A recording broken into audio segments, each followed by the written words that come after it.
നിന്നെ ഞാൻ എവിടെ എത്തിക്കുന്നത് കാണിച്ചു തരാം.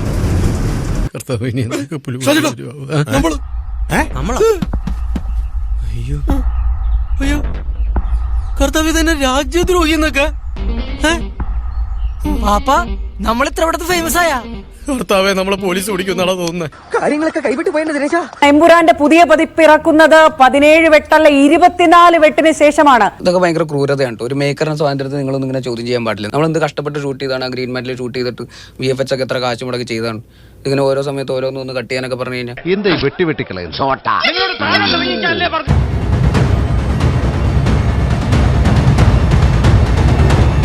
ഇത് ഒരുപാടുണ്ടല്ലോ.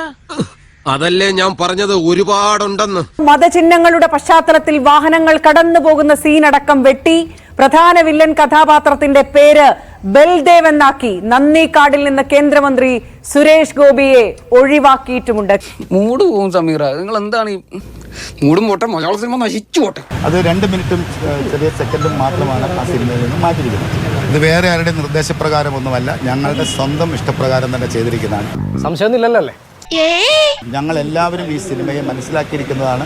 അതിൽ ഞങ്ങൾ മനസ്സിലാക്കിയിരിക്കുന്നതിനകത്തുള്ള തെറ്റുകൾ എന്തെങ്കിലും ഉണ്ടെങ്കിൽ ഞങ്ങൾ അതിനെ കറക്റ്റ് ചെയ്യുക എന്നുള്ളത് ഞങ്ങളുടെ ഡ്യൂട്ടിയാണ്. അപ്പോ ഇതിങ്ങനെ അങ്ങ് തീരട്ടെ അല്ലേ? ആയിക്കോട്ടെ. എല്ലാം ബിസിനസ് എന്നും ആളുകളെ ഇളക്കി വിട്ട് പണം ഉണ്ടാക്കുന്നുവെന്നും സുരേഷ് ഗോപി പറഞ്ഞു. അവരങ്ങനെയും പറഞ്ഞു. It's all business, man. It's all business. Screwing up the psyche of the people and making money. That's all. നീ സീരിയസ് ആയിട്ടാണോ പറയുന്നത്? അതെ. ഇതൊക്കെ തന്നെ അണിയറക്കാർ ബോധപൂർവം ഉണ്ടാക്കുന്നു. അതനുസരിച്ചുകൊണ്ട് തിയേറ്ററിലേക്ക് ആളെ കൂട്ടാനുള്ള ഒരു ബിസിനസ് തന്ത്രമാണ് എന്നുള്ള രീതിയിലാണ് ഇപ്പോൾ കേന്ദ്രമന്ത്രി സുരേഷ് ഗോപിയുടെ പ്രതികരണം. നീ ഉണ്ടായിരുള്ളൂട്ടാ. സജി നീ മാത്രം ഉണ്ടായുള്ളൂട്ടാ.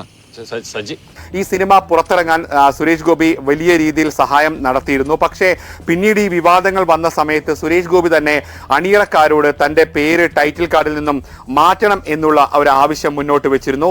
എന്തൊക്കെയാണ് നടക്കുന്നത്? ഈ വെട്ടിന്റെ ഒരു വഴി പരിശോധിച്ചാൽ, എന്തൊക്കെ വെട്ടിയെന്ന് പരിശോധിച്ചാൽ ഇത് സ്വമേധയാ ഉള്ള വെട്ടല്ല. ഇത് ആന്റണി പെരുമ്പാവൂരിന്റെ വിശദീകരണമൊക്കെ പൂർണ്ണമായി തള്ളുന്ന തരത്തിലാണ് ഇതിലെ ഡീറ്റെയിൽസ് പുറത്തു വരുന്നത്. ഇത് വേറെ ആരുടെ നിർദ്ദേശപ്രകാരമൊന്നുമല്ല, ഞങ്ങളുടെ സ്വന്തം ഇഷ്ടപ്രകാരം തന്നെ ചെയ്തിരിക്കുന്നതാണ്. സമ്മർദ്ദങ്ങളുടെ പുറത്ത് ഭയന്നുള്ള വെട്ട് തന്നെയാണെന്ന് വ്യക്തമാക്കുന്നതല്ലേ കമലേഷ് ഈ വരുന്ന വിവരങ്ങൾ? 3 ദിവസത്തെ അവധിക്ക് ശേഷം ഇന്നാണ് വീണ്ടും സെൻസർ ബോർഡ് ആസ്ഥാനം തുറന്ന് പ്രവർത്തിക്കേണ്ടത്. അതിനു മുമ്പ് തന്നെ ഞായറാഴ്ച രാത്രിക്ക് ഒരു സിനിമയിൽ നിർമ്മാതാക്കൾ അങ്ങോട്ട് ആവശ്യപ്പെട്ട പ്രകാരം ഇത്ര വെട്ടൊക്കെ നടത്തുമ്പോൾ I feel something fishy. എന്തായാലും അതിലൊരു ഇടപെടൽ നടന്നിട്ടുണ്ട്, സമ്മർദ്ദമുണ്ട് എന്നുള്ള കാര്യം വ്യക്തമാണ്.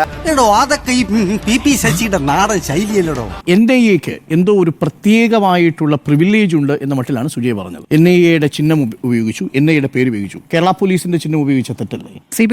CBIയുടെ പേര് ഉപയോഗിച്ച തെറ്റല്ലേ? നിങ്ങൾ EDയുടെ പേര് ഉപയോഗിച്ചാൽ തെറ്റല്ലേ? എത്ര സിനിമകളിൽ നമ്മൾ നാഷണൽ ഏജൻസികൾ ഉപയോഗിച്ചിരിക്കുന്നു. പ്രതിനായകനായും നായകനായും ഓരോ അന്വേഷണ ഏജൻസിയുടെയും കഥാപാത്രങ്ങൾ എത്ര സിനിമയുടെ തിരക്കഥകളിൽ വന്നു. അന്നൊന്നും ഇല്ലാത്ത ഇളക്കം എന്താ ഇപ്പൊ NIAയുടെ കാര്യത്തിൽ മാത്രം? അതൊന്നും ഇവിടെ ആർക്കും അന്വേഷിക്കണ്ടല്ലോ. ഭ്രാന്തല്ലേ? അത് വെച്ച് നോക്കുമ്പോ അതെ, അത് വെച്ച് നോക്കുമ്പോ പ്രശ്നമാണ്.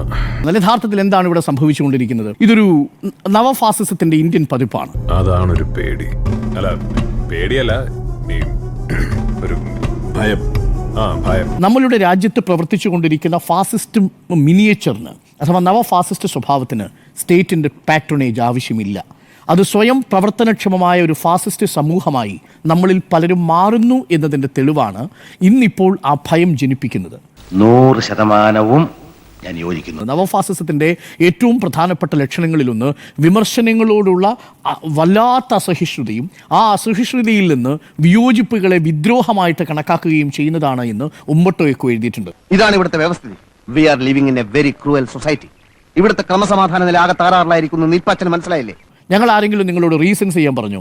പറയേണ്ടെന്നേ. ആ സമ്മർദ്ദവും ആ ഭീഷണിയും നമ്മുടെ സമൂഹത്തിൽ ഒരു നിഴലായി അവിടെ ഉണ്ടാവും എന്നുള്ളതാണ്. കൊടി കണ്ടോ?